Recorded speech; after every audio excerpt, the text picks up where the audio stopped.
네, 시즌 프리뷰의 일환으로 각 팀의 선발 투수 자원들을 한번 살펴보도록 하겠습니다. 하나이글스의 선발진 워낙 제가 이야기를 많이 했기 때문에 삼성부터 시작해가지고 최대한 10개 팀 모두 다뤄볼 수 있도록 하겠고요. 선발 투수진, 그리고 불펜 투수진, 그리고 야수들 이렇게 한번 챕터를 나눠서 해보도록 하겠습니다. 거기까지 하면은 10개 구단 3챕터로 나누면 30개 정도의 영상이 될 텐데 할 수 있을지는 모르겠지만 최대한 한번 달려보도록 하겠습니다. 삼성 라이온즈의 선발진을 여러분들 어떻게 평가하시는지 되게 궁금해요. 지난 시즌 지표로만 따지면 삼성의 투수 WAR은 4위였고요. 선발 투수들의 WAR은 전체 3위였습니다. 그런데 선발의 ERA, 그러니까 평균 자책점은 7위였습니다. 그러면은 좀 재밌죠? 선발 ERA가 7위면 하위권 아니야? 라고 생각하실 수도 있는데 WAR은 3위다. 이거는 이제 라이온스 파크 구장의 파크 팩터가 이제 보정이 된 비율, 그리고 그렇게 스탯이 적용이 됐겠죠.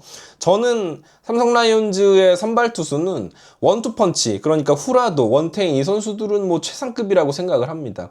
이후에 있던 선수들이 조금 물음표가 붙기는 하는데 그럼에도 불구하고 삼성의 선발진은 나쁘지 않다라고 이야기를 할 수 있을 것 같습니다. 그래서 한번 살펴보도록 하겠습니다. 한 선수씩.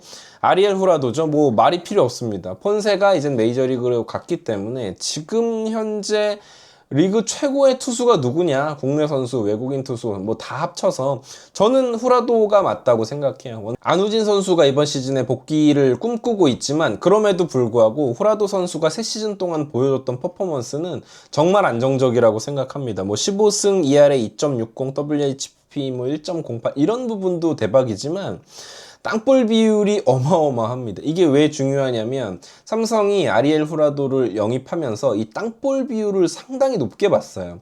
라이온스 파크는 공이 뜨게 되면 언제 어떻게 넘어갈지 모르는 구장이거든요.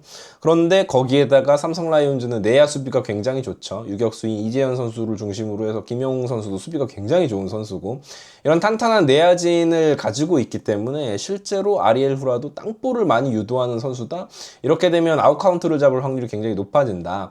후라도는 외국인 투수인 것에 비해서 탈삼진 비율이 굉장히 높은 투수는 아니에요. 그럼에도 불구하고 위력이 있다라고 이야기할 수 있는 건 역시나 이 포심, 체인지업, 투심이 사실은 거의 싱커성이라고 보면 되거든요. 근데 던졌을 때 우타자, 좌타자 할 것 없이 땅볼을 어마어마하게 생산을 해내기 때문에 아리엘 후라도는 정말 위력이 있는 투수라고 생각을 하고, 한 가지 그나마 조금 약점이랄까요? 이것도 그냥 뭐 쥐어짜서 약점을 이야기하자면 지난 시즌에 200이닝을 넘게 던졌어요. 정규 시즌과 가을 야구 포함해서 210이닝을 좀 넘게 던졌는데 아무래도 3시즌 동안 180이닝, 190이닝, 200이닝 뭐 이렇게 가까이 계속 던지고 있기 때문에 아무리 철환이다라고 해도 체력적인 부침은 있을 수 있겠죠. 그렇지만 후라도가 지금까지 보여준 피칭의 스타일 같은 걸 보게 되면 굉장히 경제적인 피칭을 하는 선수이기 때문에 그 부분을 걱정할 필요는 지금으로서는 뭐 없어 보인다라고 이야기를 할 수 있겠고요. 그 다음 이제 원태인 선수죠. 원태인 선수는 사실 뭐 지금 올 시즌 10억을 받았고 하지만 리그에서 국내 선수 중에 가장 가치 있는 선수는 저는 원태인이라고 생각을 해요. 물론 이제 뭐 키우미오로즈의 안우진 선수가 있고 뭐 그렇지만 꾸준함, 건강 뭐 이런 것들을 다 놓고 봤을 때 저는 지금으로서는 이 원태인 선수를 조금 더 높이 두고 싶습니다.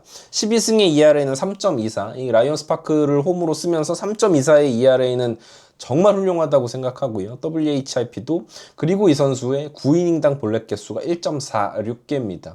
뭐 곽빈이라든지 문동주라든지 아까 계속 이야기하고 있는 안우진 선수랑 비교를 했을 때 평균 포심 구속 자체는 조금 떨어집니다. 어쩔 수 없어요. 뭐 롯데자이언츠의 박세웅과 비교를 해도 포심이 아주 위력적으로 빠른 구속을 가지고 있는 선수가 아님에도 불구하고 이 선수는 9이닝당 볼넷 개수 1.46, 이 지표가 이야기를 해주듯이 보더라인을 언제든지 공략할 수 있는 선수라고 생각을 하고, 뭐 그거는 몇 년에 걸쳐서 검증이 됐죠. 그렇기 때문에 기복이 덜한 거고요.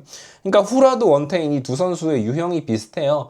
빠른 공으로 윽박 지른다기보다 이 선수들이 가지고 있는 커맨드가 워낙 뛰어나기 때문에 기복이 덜하고 굉장히 경제적으로 이닝을 소화해낼 수 있는 투수다라는 부분이 강점이라고 할 수 있겠죠. 포심을 42% 던지고 뭐 슬라이더 23.7%, 체인지업 이렇게 던지는데 이 세 구종이 모두 완벽합니다. 특히나 슬라이더가 많이 좋아지면서 오히려 더 이 원태인 선수는 더 성장하고 있는 선수다라는 생각이 듭니다. 이 후라도 원태인만으로도 사실은 삼성 라이온즈의 선발진은 굉장히 강력하다고 볼 수 있겠죠. 다음이 일단 3선발로는 맨매닝 선수를 이야기해야 되는데 일단은 최원태를 소개를 하고 가겠습니다. 최원태가 4선발이죠. 삼성 라이온즈에는.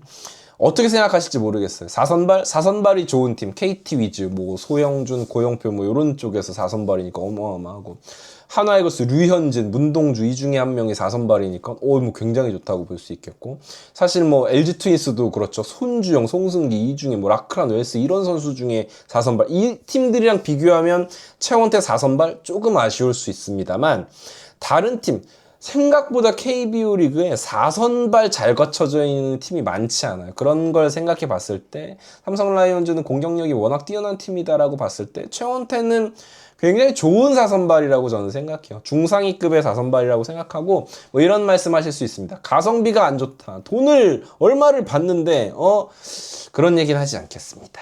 저희 팀에 이제 엄상백 선수가 있기 때문에 그런 얘기는 하지 않겠고요. 자, 아무튼 최원태 선수의 기록 보면 8승 ERA 4.92, WHIP 1.44인데 그러니까 이런 기록을 보여주는 건 거의 뭐 ERA가 5라고 본다면 9이닝 던지면 5실점 한다는 얘기죠. 근데 보통 그렇게 하지 않죠. 뭐 예를 들어서 6이닝을 던지면 3분의 2 하니까 뭐 얼마입니까? 뭐 3이닝 3점에서 4점 정도를 준다는 얘기인데 이 4.92의 ERA를 가진 투수들은 그렇게 평균적으로 5이닝 3실점을 하는 게 아니죠. 어떤 경기에서는 6이닝 1실점 호투를 하는 반면에 어떤 경기에서 막 3이닝 던지고 4실점하고 내려가고 막 이런 상황인 거거든요. 그러니까 긁히는 날에 최원태는 굉장히 좋다. 특히나 이제 가을 야구에서의 ERA가 2.24였으니까 사실은 최원태에 대한 삼성 라이온즈 팬들의 기억은 오히려 좋은 쪽에 가까울 거예요. 저는 4선발 최원태 충분히 지금 KBO의 실정을 봤을 때는 좋은 카드라고 생각을 합니다. 물론 아쉬움이 있을 수는 있겠지만 자 그리고 결국은 삼성 라이온즈의 대권에 있어서 가장 중요한 이프는 아마도 이 맨매닝 선수일 거예요. 맨매닝은 뭐 트리플 A에서의 기록 자체가 그렇게 좋진 않지만 워낙 가능성 있는 선수고 피지컬이 좋은 선수고 특히나 제구가 그렇게 좋지 않았었는데 구위가 좋아서 KBO의 ABS와 궁합이 잘 맞아서 잘했던 선수들이 몇 있죠. 사실 하나이글스의 와이스도 처음 올 때는 제구가 그렇게 좋지 못한 투수다라는 평이 있었고 롯데자이언츠의 감보아 선수도 어마어마한 선수였었잖아요. 그러니까 제구가 상당히 안 좋았음에도 불구하고 그 포심의 구위와 ABS 존의 구석구석을 찌르는 공들이 이제 만나면서 상당히 좋은 모습을 보여줬던 선수인데 그런 부분들을 기대하는 팀들이 많아졌어요. 삼성뿐만이 아니라 하나이글스도 뭐 그런 픽들을 많이 하고 있고 맨매닝 선수 같은 경우에는 피지컬이 좋고 고점이 높은 선수다. 그래서 제가 이프 얘기를 많이 하지만 이 선수도 고점이 높은 이프를 가지고 있는 선수라서 이 선수가 터지면은 진짜로 삼성은 대권 도전을 노릴 수 있다. 근데 만약에 이 선수가 지난 시즌과 마찬가지로 시즌 초반에 막 교체를 생각해야 되는 선수면 어려워질 수가 있죠. 시즌 초반에 또 조금 플랜이 꼬일 수가 있다라고 저는 생각을 해요. 자 그리고 5선발입니다. 삼성은 사실 이 5선발 쪽에 좀 고민이 될 수 있습니다. 이승현 선수인데 좌투수임에도 불구하고 기록이 안 좋은 건 그렇다 치는데 좌타자 상대가 너무 안 좋아요. 좌타자 상대 피안타율이 3할 7푼 3리 이런 투수들이 있습니다. 하나이글스에도 황준서 선수가 약간 이런 유형이죠.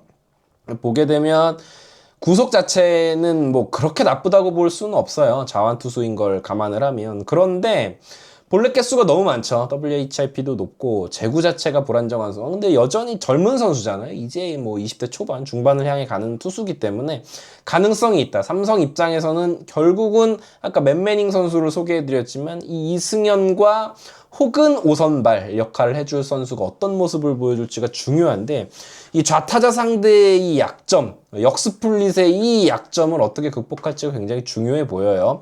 그리고 양창섭입니다. 이 양창섭 선수에 대한 기대가 좀 높을 수밖에 없는 게 전반기 기록이랑 후반기 기록이 차이가 큽니다. 삼성 라이온즈 전반적으로 김재윤 선수도 후반기 들어서 좀 좋아지는 모습을 보여줬고 양창섭이 뭐 롱맨으로 뛸 수도 있고 실제로 선발 카드로 뛸 수도 있고 뭐 그런데 기록 자체가 지난 시즌 나쁘지 않았고 특히나 후반기에 조금 좋은 모습을 보여줬거든요.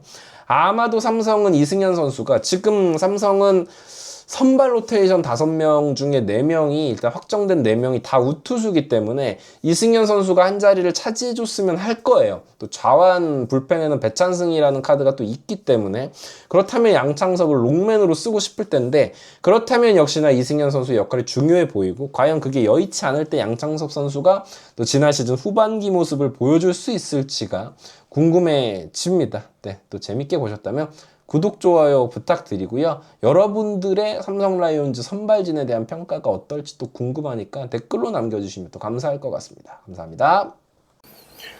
자, 여기서 이제 하나 치자. 칠 때 됐다. 뭐야 이거 왜 이렇게 맛있어? 이거구나 이거야. 여러분, 벨라루스 최고의 과자, 넘버원 과자인 메가칩스입니다. 감자칩류 중에서는 제가 먹어본 중에 최고인 것 같고 비주얼이 되게 독특하죠? 길게 나오는데 먹기도 되게 편해요. 뭐 피자 페퍼로니 맛, 오리지널 맛, 매운맛도 있고 종류별로 다양한데 세트로 구매를 하시면 또 특가에 구매를 하실 수가 있다는 거 지금 더보기란 보시면 그리고 고정 댓글 보시면 링크가 나와 있거든요. 이거 하나면은 이제 다른 과자 필요 없습니다. 맥주 안주로 야구 보시면서 맥주 한 잔 드시면서 드시기에도 너무 훌륭하다라는 거. 메가칩스 믿고 구매하셔도 좋습니다.